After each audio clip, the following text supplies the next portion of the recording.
বিসমিল্লাহির রহমানির রহিম। ফেসবুকে থাকা সকল মুরব্বিয়া, ফেসবুকে থাকা আমার শ্রদ্ধেয় বড় ভাই বোন, ফেসবুকে থাকা সকল সমবয়সী বন্ধুরা, ফেসবুকে থাকা সকল স্নেহের ছোট ভাই, সবাইকে আমার ব্যক্তিগত পক্ষ থেকে আসসালামু আলাইকুম। ইতিমধ্যে শাহজাহান কবির ভাই দেখছেন, মাঝারুল ইসলাম রুবেল ভাই, রিজন বিশ্বাস আসছেন আমার এখানে স্ক্রলে, শামসুল ইসলাম ভাই, রিজন দা, জয় বাংলা জয় বঙ্গবন্ধু, মাঝারুল ইসলাম রুবেল ভাই, জয় বাংলা জয় বঙ্গবন্ধু। যার একটা ছোট ভাই শাকিল ফরেজি, ও আসছে, জয় বাংলা জয় বঙ্গবন্ধু। জারিফ, আব্দুল হান্নান, এরপরে যে এখানে কে যেন জয়েন হতে চেয়েছে,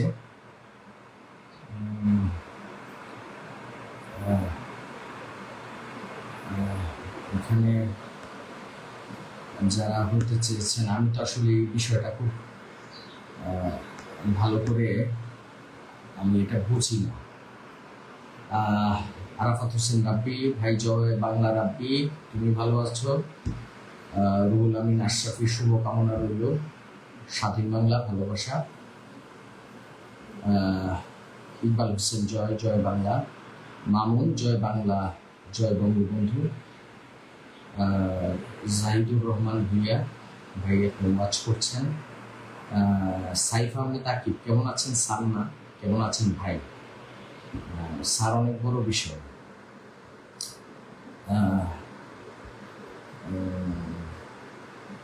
আচ্ছা, জয় বাংলা জয় বঙ্গবন্ধু। আজকে আমরা আদর্শ নির্বাচনের কথা বলব। আদর্শ নির্বাচনের ক্ষেত্রে আমাদের দেশে রাজনৈতিক দলের আদর্শ নির্বাচনের ক্ষেত্রে আমরা যে বিষয়টা মেনে আসি, সেটা হলো আমার বাবা করেছেন, আমার দাদা করেছেন, আমাকেও করতে হবে। এখন আমার দাদা যখন করেছেন তখন আর্থসামাজিক অবস্থা কেমন ছিল, কি প্রেক্ষাপটে করেছেন, আমার বাবাও কখনো জিজ্ঞেস করেছেন কিনা, সেই ব্যাপারটা আমরা অনেক সময় আমরা মাথায় নিই। খেয়াল করে দেখেন, 1947 সালের যখন দেশ পাক হয়, তখন যে আর্থসামাজিক অবস্থা ছিল, আমরা কি পরিধান করতাম, আমরা কি ধরনের খাবার খেতাম, আমাদের জীবন প্রণালীগুলো কেমন ছিল, আর আজকে আমরা কিভাবে আছি, কিভাবে চলছি, এই দুইয়ের মাঝে একটা ফারাক বিবেচনা হয়। এই কথা শুরু করার শুরুতেই বলছি, গোলাম মাওলা রনি ভাই, সাবেক এমপি, অত্যন্ত প্রথিত যশা, এদেশের অনেক বড় সোসাইটি, উনি একটি কথা বলেছেন যে তাকে বুধ প্রবোধের বিষয় বলেছে না রনি ভাই। অ্যাডভোকেট ফজল করিম মুবিনরা যে জায়গা থেকে প্রস্থান করে সেখানে আর ফিরে যায়। অ্যাডভোকেট ফজল করিম মুবিনরা যে জায়গা লিভ করে সেখানে আর কখনোই ফিরে যায় না। একমাত্র মৃত্যুই সেখানে ফেরাতে পারে। অ্যাডভোকেট ফজল করিম মুবিনরা কারো মুখাপেক্ষী হন না, মুখাপেক্ষী হন তার রবের। অ্যাডভোকেট ফজল করিম মুবিনরা কোনো চাপে বা ভয়ে বা প্রলোভনে বিচলিত হয়ে যাওয়ার মানুষ না। তাদের কণ্ঠ বোঝার সক্ষমতা আপনার আছে, তাদের চোখ দেখার সক্ষমতা আপনার আছে। কোনো ভয়ে ভীত হয়ে যাওয়ার মতো ব্যক্তি অ্যাডভোকেট ফজল করিম মুবিনরা হয়। ইতিমধ্যে অনেকেই লিখছেন, জসিম মিয়া, জাহাঙ্গীর ভাই সহ সবাই, বাংলাদেশ আওয়ামী লীগের প্রতিটি কর্মী এবং সমর্থক বৃন্দের প্রতি আমার রয়েছে অবনত মস্তকে কৃতজ্ঞতা। আর যারা আমাকে ঘৃণা করতে চান, তারা আরো ঘৃণা করতে পারে। যারা আমাকে দেখলে বা আমার কথা শুনলে যাদের দাঁত কিরকিরে উঠে তারা আরো ঘৃণার জলে ভাসতে পারে। কিন্তু আমি বলে দিচ্ছি, আমি অহিংস নীতিতে বিশ্বাস করি। আমি হিংসার আঘাত হিংসা দিয়ে করতে চাই না। ভাই, রাজনৈতিক দল বাছাই করতে পরিবার গুরুত্বপূর্ণ, অবশ্যই গুরুত্বপূর্ণ। কারণ পরিবারের যে আমাদের যে পারিবারিক বন্ধন থাকে, সেই পারিবারিক বন্ধনেই আমরা বেড়ে উঠি। সেই পারিবারিক বন্ধনে আমার পিতার আদর্শ, আমার বড় ভাইয়ের আদর্শ, আমার দাদা যেভাবে চলাফেরা করেছেন সেটা অত্যন্ত গুরুত্বপূর্ণ। কিন্তু সেই সাথে প্রতিটি দেশপ্রাণ মানুষকে স্মরণ করতে হবে, উনি যখন ওই সিদ্ধান্তটা নিয়েছিলেন তখন উনি কেন নিয়েছেন বা কেন। আমি যেহেতু বাংলাদেশ আওয়ামী লীগের জন্য কথা বলবো, আমি বলবো বঙ্গবন্ধু শেখ মুজিবুর রহমান যদি আওয়ামী মুসলিম লীগের সকল আদর্শ মেনেই থাকতেন তাহলে বাংলাদেশ আওয়ামী লীগের জন্ম হতো না। তাই আদর্শিকভাবে দল চেঞ্জ করা বলে না, ওনার সেই লিডারশিপ ছিল, উনি একটি দল তৈরি করতে পেরেছেন। আমাদের মতো মানুষের সেই সব ক্ষমতা নাই যে আমরা দল তৈরি করতে পারবো বা দল তৈরি করবার কোনো প্রয়োজন এই দেশে আছে। যেহেতু আদর্শিক ভিত্তিতে আমি বাংলাদেশ আওয়ামী লীগের একজন কর্মী সমর্থক, আদর্শিক ভিত্তিতে আমার নেত্রী প্রধানমন্ত্রী শেখ হাসিনা, আদর্শিক কারণে আমার নেতা বঙ্গবন্ধু শেখ মুজিবুর রহমান, সেহেতু সেখানে যারা পারিবারিকভাবে ঐতিহ্যভাবে তারা এই দলটি করে আসছেন, সেই পারিবারিক ঐতিহ্যের বিষয়টি অত্যন্ত গুরুত্বপূর্ণ। বা যারা এই দলটি করছেন না, ওনাদের ওইটা আদর্শিক ব্যাপার থাকলে সেটাও ঠিক আছে, সেটাকেও সম্মান করি। কিন্তু আপনারা একটি খেলে নিবেন, হুজুর মাওলানা ভাসানী ওনার নেতৃত্বের কাছে সর্বপ্রথম মুসলিম লীগ মুখ থুবড়ে পড়ে আফটার 1947। আওয়ামী মুসলিম লীগ এই সারা দেশে ছড়িয়ে যায়। কিন্তু দুইজন নেতার কথাই চিন্তা করবেন, হুজুর ভাসানী এবং বঙ্গবন্ধু শেখ মুজিবুর রহমান, তাদের দুইজনেরই লক্ষ্য ছিল ঢাকা, বাংলাদেশকে নিয়ে। হুজুর ভাসানীর লক্ষ্য ছিল পিন্ডির দাসত্ব থেকে মুক্তি নিয়েছি, দিল্লির দাসত্ব করবার জন্য নয়। আর বঙ্গবন্ধু শেখ মুজিবুর রহমানের কথা ছিল, যেহেতু দেশটা পিন্ডির হাতে, পিন্ডির লোকজনের দিকে জিম্মি আছে, তাহলে দিল্লির সাহায্য ছাড়া পিন্ডির হাত থেকে মুক্তি পাওয়া যাবে। কিন্তু দুইজনই বাংলাদেশের ছিলেন, বাংলাদেশের জনগণের জন্য ছিলেন। যে কারণে হুজুর ভাসানী একটা মাত্র গুণ, সততা দেখেও মুগ্ধ হয়েছে। এখন হুজুর ভাসানী বঙ্গবন্ধু শেখ মুজিবুর রহমানের নেতা। বঙ্গবন্ধু শেখ মুজিবুর রহমান সারা বাংলাদেশের নেতা। হুজুর ভাসানী সর্বপ্রথম বঙ্গবন্ধু শেখ মুজিবুর রহমানের চোখে সেই 250 বৎসরের জঞ্জাল থেকে মুক্তির বিষয়টি দেখেছে। দলীয় আদর্শ বিবেচনা অবশ্যই গুরুত্বপূর্ণ, কারণ আপনার আদর্শ আপনার, প্রথমে ব্যক্তির আদর্শ। ব্যক্তি যদি ভাবেন তার আদর্শে এগুলা দরকার, যেমন আমি বলেছি তাকে সৎ হতে হবে, মেধাবী হতে হবে, কারিশমেটিক লিডারশিপ হতে হবে, মুক্তিযুদ্ধের সপক্ষে শক্তি হতে হবে, ধর্মনিরপেক্ষ হতে হবে। এই ক্ষেত্রে যদি কেউ কোনো কারণে ওনার আদর্শে এই বিষয়গুলো নাই থাকতে পারে, তা আমি কি বলবো উনি মুর্দাবাদ? না, আপনি আপনার আদর্শের জায়গায় ঠিক আছেন, আমি আমার আদর্শের জায়গায় ঠিক আছি। তখন একজন ব্যক্তি চুজ করবেন তার প্ল্যাটফর্মটা কোথায়। তাহলে তার প্ল্যাটফর্ম যে দল, রাজনৈতিক দলের সাথে মিলে যাবে, সেই রাজনৈতিক দলকে উনি মনে করবেন ওনার আদর্শিক জায়গা।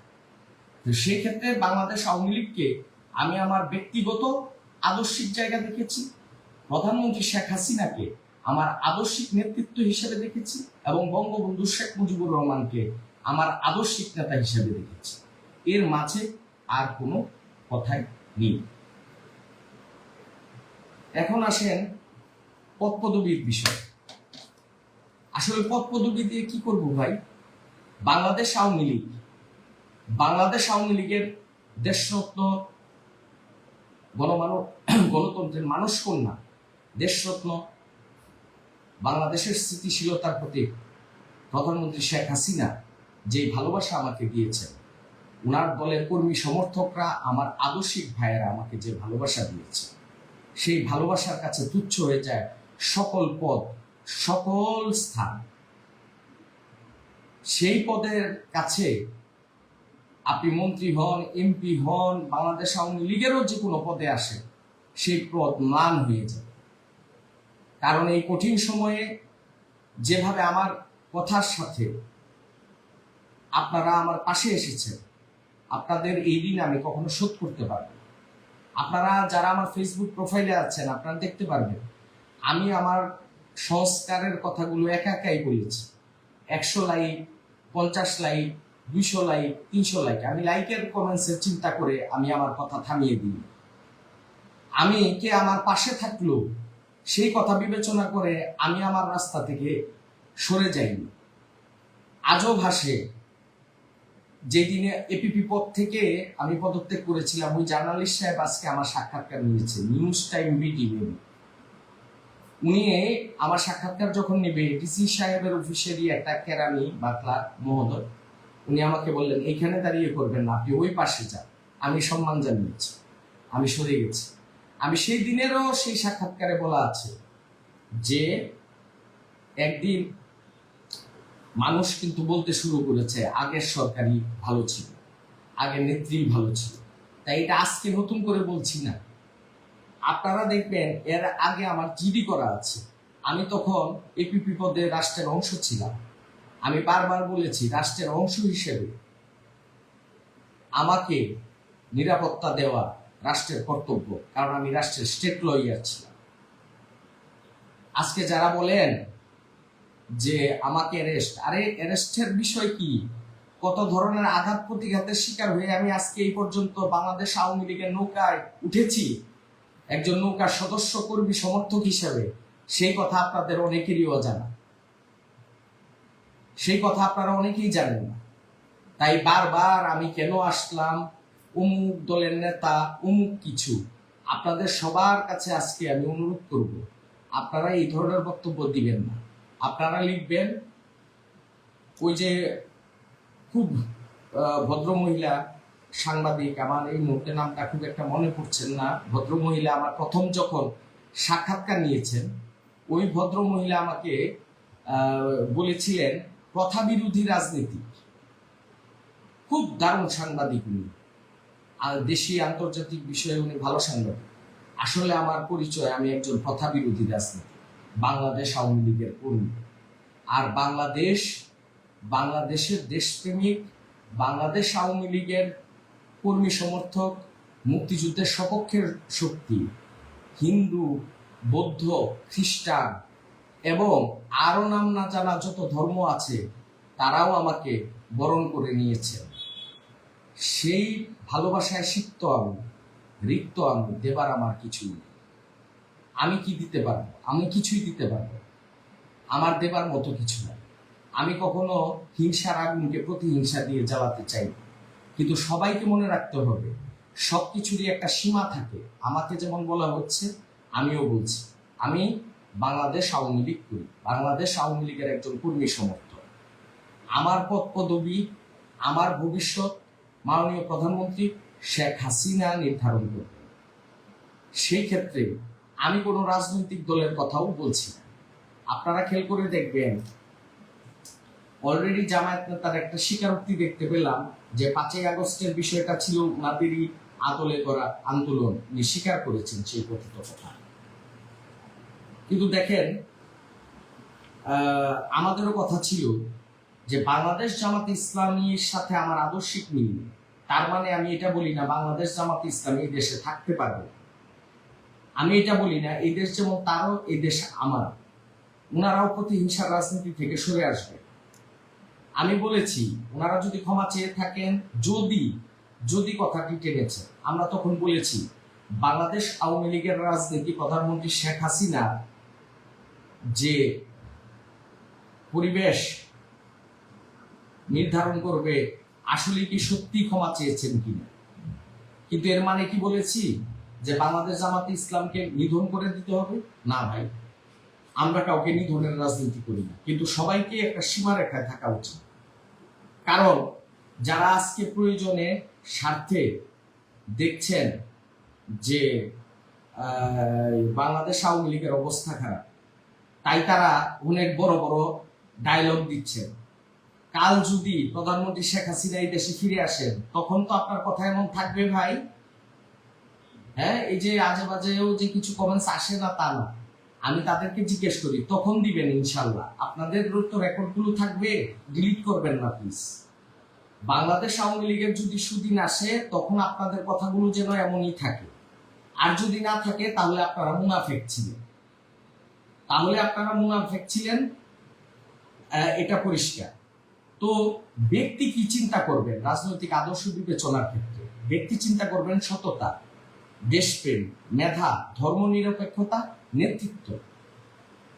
এর মাঝে যদি কোনো একটা জিনিসও আসে, তাহলে আপনি ধরে নেবেন সেই রাজনৈতিক দল, সেই নেতা আপনার নেতা, সেই রাজনৈতিক দল আপনার দল। এবং প্রত্যেকটা বিষয় আপনি নিরপেক্ষভাবে স্কেল দিয়ে বিবেচনা করবেন, এবং ওইখান থেকে আপনার প্ল্যাটফর্মটা আপনি বিবেচনায় নেবেন।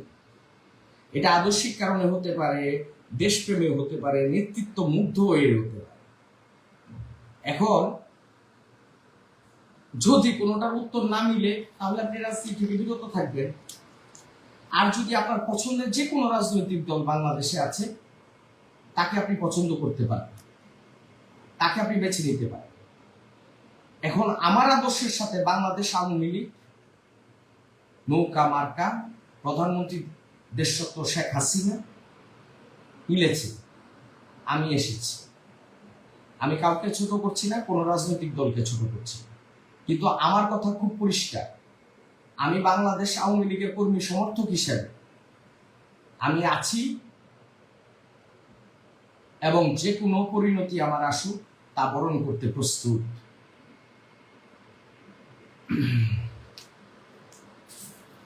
মুসলিম লীগ, আওয়ামী মুসলিম লীগ থেকে মুসলিম লীগ কথাটা বাদ গিয়েছিল, মুসলিম লীগ মুখ থুবড়ে পড়েছিল। কেন? 47-এর সময় যে স্বপ্ন আমরা দেখেছিলাম যে পশ্চিম পাকিস্তান মুসলমান,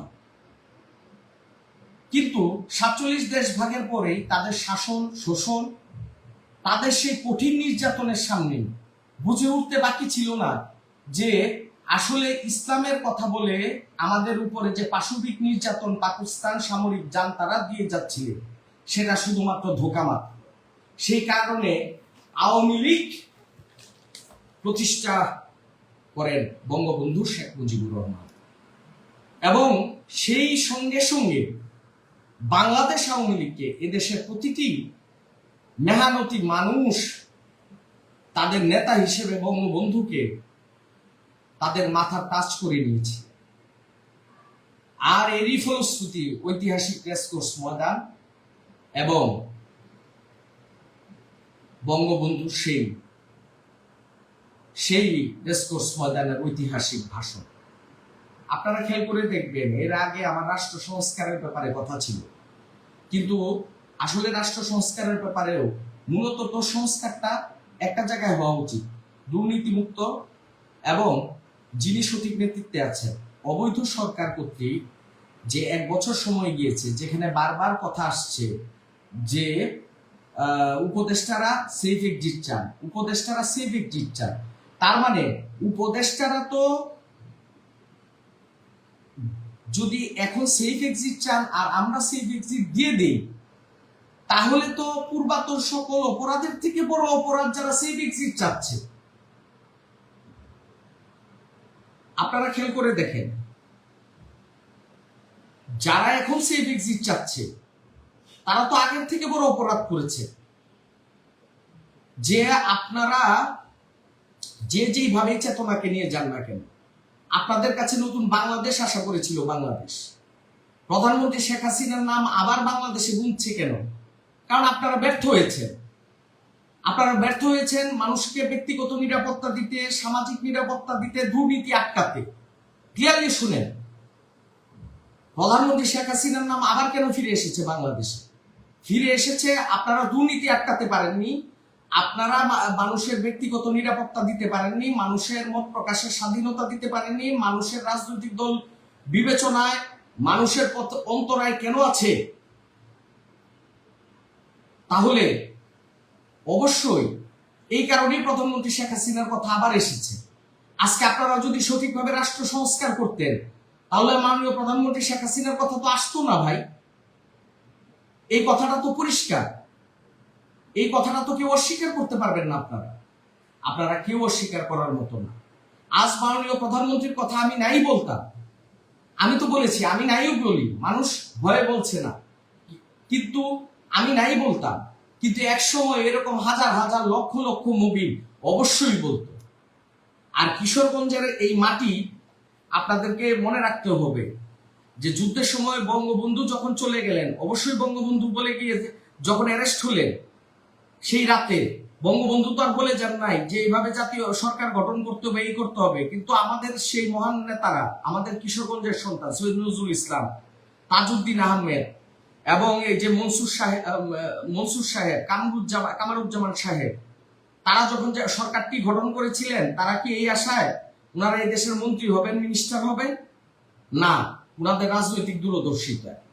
এর আগেও এদেশে বাংলাদেশ আওয়ামী লীগের সংকটকালে অবশ্যই যুগ শ্রেষ্ঠ ভদ্রলোক জিল্লুর রহমান, প্রয়াত সাবেক রাষ্ট্রপতি জিল্লুর রহমান স্যার এবং আমাদের কিশোরগঞ্জের সন্তান সৈয়দ আশরাফুল ইসলামও বাংলাদেশ আওয়ামী লীগের জন্য করেছে। বাংলাদেশ আওয়ামী লীগের জন্য একটি ওপেন প্ল্যাটফর্ম। আপনারা যারা বাংলাদেশ আওয়ামী লীগের কর্মী সমর্থক আছেন তারাও জেনে রাখেন, বাংলাদেশ আওয়ামী লীগ একটি ওপেন প্ল্যাটফর্ম। এইখানে কেউ যদি মুজিবীয় আদর্শে বিশ্বাসী হয়, প্রধানমন্ত্রী শেখ হাসিনার আদর্শে বিশ্বাসী হয়, বাংলাদেশ আওয়ামী লীগের আদর্শে বিশ্বাসী হন, তাহলে আপনারা এই দল এবং সমর্থকদের জন্য কথা বলতে পারবেন। আর আমি তো সবাইকে অনুরোধ করব যে আপনারা আপনাদের দলের কথা বলেন, আপনাদের প্ল্যাটফর্ম থেকে, আপনাদের ফেসবুক প্রোফাইল থেকে, আপনাদের মিছিলে মিটিংয়ে আপনারা কিভাবে বেটার। কিন্তু আপনারা কেন বারবার আমার কাছে এই ধরনের প্রশ্ন, আমাকে এই ধরনের স্ল্যাং ল্যাঙ্গুয়েজ, আমাকে হুমকি দামকি কেন দিচ্ছেন, আমার এটা জানা নাই। কিন্তু আমি আজ এইটা বলি, যখন জালিমের জুলুম তার সমস্ত সীমা অতিক্রম করে, তখন মহান রাব্বুল আলামিন তাদের জন্য সর্বোচ্চ শাস্তি নির্ধারণ করে। জালিমের জুলুম, নষ্ট লোকের দুষ্টামি যখন সর্বোচ্চ অবস্থান, সর্বোচ্চ জায়গা থেকে তাদের এই নষ্টামি আর দুষ্টামি আর ষড়যন্ত্র চলতে থাকে, তখন মহান রাব্বুল আলামিন অবশ্যই তাদেরকে শাস্তি প্রদান করে। কারণ তারা শাস্তি ছাড়া আর কিছুই ভয় পায় না, তারা শাস্তি ছাড়া আর কোনো কিছুকে ভয় পায় না। তাই আজকে আমার শেষ বক্তব্য, অবশ্যই প্রতিটা প্রাণের সম্মান আছে, প্রতিটা জীবনের দাম আছে। তাই আমরাও কখনো বলবো না যে এই দেশে থাকা কোনো মানুষের জীবনে আর কখনো ভয়াল মৃত্যুর থাবা পড়ুক রাজনৈতিক কারণে, কারো বাড়ি লুঠুক, কারো বারবার মামলা হামলায় কেউ পড়ুক। কিন্তু কারো এই ধরনের অবাধ্যতা, কারো এই ধরনের নষ্টামি দুষ্টামি, অবশ্যই তাকে মহান রাব্বুল আলামিনের দরবারে তাকে শাস্তির আওতায় নিয়ে আসবে।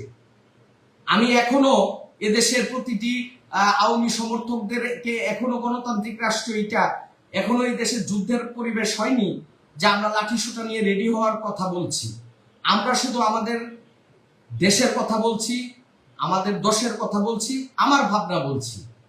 এই যে জুবায়ের খান কথা বলতেছেন, হ্যাঁ আমাদের মত প্রকাশের স্বাধীনতা আছে দেখে বলতেছেন জুবায়ের খান, কিন্তু আপনারা জুবায়ের খানরা মনে রাখবেন, আপনাদের পরিণতি বাংলাদেশ দেখবে ইনশাআল্লাহ। আপনাদের পরিণতি অবশ্যই বাংলাদেশ দেখবে। এবং এই পরিণতি কতটা ভয়াবহ হবে জুবায়ের সাহেব, এই পরিণতি কতটা ভয়াবহ হবে সেটা আপনারা দেখতে পারবেন। আজকে গোলাম মাওলা রনি স্যার বলেছিলেন যে দেশে আওয়ামী পন্থী হলে সেই আমার কথা, ভারতে অন্তত ভারতে যাওয়ার সুযোগ আছে, কিন্তু যারা ভিন্নপন্থী হয়েছেন সেই তারা কোথায় যাবেন সেই ব্যাপারটাও চিন্তা করবেন। আমি বলতেছি যে সবাইকে মত প্রকাশের স্বাধীনতায় রাখেন, চলাফেরার স্বাধীনতায় রাখেন, দেশটা কারো বাবারই না। দেশটা আপনার আমার সকলের। আমাদের মত প্রকাশের স্বাধীনতা আছে, রাজনৈতিক দল বিবেচনার স্বাধীনতা আছে। আপনি আপনার রাজনৈতিক দল করেন, আপনি আপনাকে রাজনৈতিকভাবে সামনের দিকে নিয়ে যান। এবং এই যে হারুনুর রশিদ ভাইও বলছেন, খুব বলেন ভাই, আমরা রেসপেক্ট করি, কিন্তু এটা সীমা ছাড়িয়ে যাবেন না হারুন ভাই। কারণ আপনি আপনার কথা আপনার ফেসবুকে আপনি আপনার দলের কথা বলেন। আমি বারবার বলছি, বাংলাদেশ আওয়ামী লীগের আমি একজন কর্মী সমর্থক হিসাবে আমার কথা আমি বলছি। আমার দলের নেতৃত্ব, আমার দলের কর্মী সমর্থকরা আমাকে বলছেন, সেই কথা বলছি। আমরা বলছি যে দেশ সঠিকভাবে চললে তো সেই কথা আসতো না। আজকে দেশ সঠিকভাবে চলেনি, তাই বাংলাদেশ আওয়ামী লীগের প্রয়োজন পড়েছে, তাই প্রধানমন্ত্রী শেখ হাসিনার প্রয়োজন পড়েছে। আর সত্যি কথা বলতে কি, আমাকে একজন ভদ্রলোক বলেছেন, আসলে অহিংস নীতিটা হলো এই দেশের সাধারণ মেহনতি মানুষের জন্য, আর পানিশমেন্ট এসে দাঁড়ায় তাদের জন্য যারা মুখের কথা কাইরা নিতে চায়। মুখের কথা কারা কাইরা নিতে চেয়েছিল বাঙালি, সেটা প্রতিটি বাঙালি, বাংলাদেশি, বাংলাদেশ আওয়ামী লীগের নেতৃবৃন্দ, কর্মী, সমর্থক তারা সকলেই জানেন। এই সময় আপনার মুখে কথা বলার সময়, এই সময় বাংলাদেশ আওয়ামী লীগের পক্ষে কথা বলার সময়, এই সময় প্রধানমন্ত্রী দেশরত্ন শেখ হাসিনার কেন প্রয়োজন এই দেশে, এইটা নিয়ে কথা বলার সময়, এই সময় আগামী নতুন বাংলাদেশ নির্মাণের সময়। তাই আমি সবাইকে অনুরোধ করব, আসুন প্রতিহিংসা, শত্রুতা, শত্রু ভাবাপন্ন মনোভাব, ওপরের চিন্তা বাদ দিয়ে আমরা নিজের দিকে খেয়াল করি, নিজের পরিবারের দিকে খেয়াল করি, নিজের দলের দিকে খেয়াল করি, নিজেদের চিন্তা আদর্শ যেটা আছে সেটা নিয়ে কাজ করে যান, অন্যকে হেয় প্রতিপন্ন করে না। জয় বাংলা, জয় বঙ্গবন্ধু, জয় তু শেখ হাসিনা, জয় বাংলাদেশের মেহনতি মানুষের, জয় বাংলাদেশ আওয়ামী লীগ। আর সবাইকে বলবো, অনুরোধ করবো, এই যে আমার হাত, আমি তো এখানে এই যে আপনার করি, যে ফ্রন্ট ক্যামেরা দিয়ে আমি ডান হাত উঠালেও দেখা যায় বাম হাত উঠে। তাই আপনারা কেউ এটাকে অন্যভাবে নিবেন না, আশা করি। আর এটা আমার ডান হাতই আমি উঠাই, কিন্তু এই যে ফ্রন্ট ক্যামেরা থাকায় আপনাদের কাছে এটা বাম হাত উঠে। আমি সবার কাছে আশা করব এবং বর্তমান অসাংবিধানিক সরকারকেও বলবো, অতি দ্রুত আপনি পদক্ষেপ নিন। আপনার পদক্ষেপ নেন, আপনার পদক্ষেপের উপরে বাংলাদেশের প্রতিটি প্রাণ, প্রতিটি মানুষ এবং মানুষের জীবনের ঝুঁকি আছে। আপনি দ্রুত সিদ্ধান্ত নেন, আপনাকে সিদ্ধান্ত নিতে হবে। আর নতুবা ইতিহাস আস্তাক্ষরে নিক্ষিপ্ত হবে না আপনি। তাই আপনার কাছে শেষ অনুরোধ থাকবে আমাদের, আপনি অতি দ্রুত আপনি সিদ্ধান্ত নিন। বাংলাদেশ আওয়ামী লীগের রাজনীতি করার সুযোগ, প্রধানমন্ত্রী শেখ হাসিনাকে দেশে প্রত্যাবর্তনের সুযোগ আপনি করে দিন, এই আমাদের কামনা। সকল ফেসবুকে যারা ছিলেন, আমার পাশে আছেন, যারা আমাকে সাহস জুগিয়েছেন, যারা আমার পাশে আছেন, আমাকে উপদেশ দিয়েছেন, আমাকে পরামর্শ দিচ্ছেন, বাংলাদেশে প্রতিটি নাগরিক, প্রতিটি সুনাগরিক যিনি বাংলাদেশে বিশ্বাস করেন, বাংলাদেশি হিসাবে বিশ্বাস করেন, বাঙালি হিসাবে বিশ্বাস করেন, ধর্মনিরপেক্ষতায় বিশ্বাস করেন, বাংলাদেশ আওয়ামী লীগের প্রতিটি কর্মী এবং সমর্থকবৃন্দ, আপনাদের কাছে আজকের মতো আমি বিদায় নিচ্ছি। আজ রাত 10টায় হয়তো একটা লাইভে আসার কথা, উনি মেবি বাংলাদেশ আওয়ামী লীগের অনেক বড় নেতা, উনিও হয়তো বা থাকতে পারেন। আপনাদেরকে অনুরোধ করব দেখার জন্য, আপনারা থাকবেন, আপনারা আমার পাশে থাকবেন, আপনারা আমার সত্যিকারের সেই বন্ধু যারা বিপদে আমার দিকে তাকিয়েছেন। তাই একজন সত্যিকারের মানুষ হিসাবে আমি আপনাদের এই ঋণ কখনো ভুলবো না, কখনো ভুলবো না, কখনো ভুলবো না। জয় বাংলা, জয় বঙ্গবন্ধু, জয় তু শেখ হাসিনা। আসসালামু আলাইকুম, সবাই ভালো থাকবেন।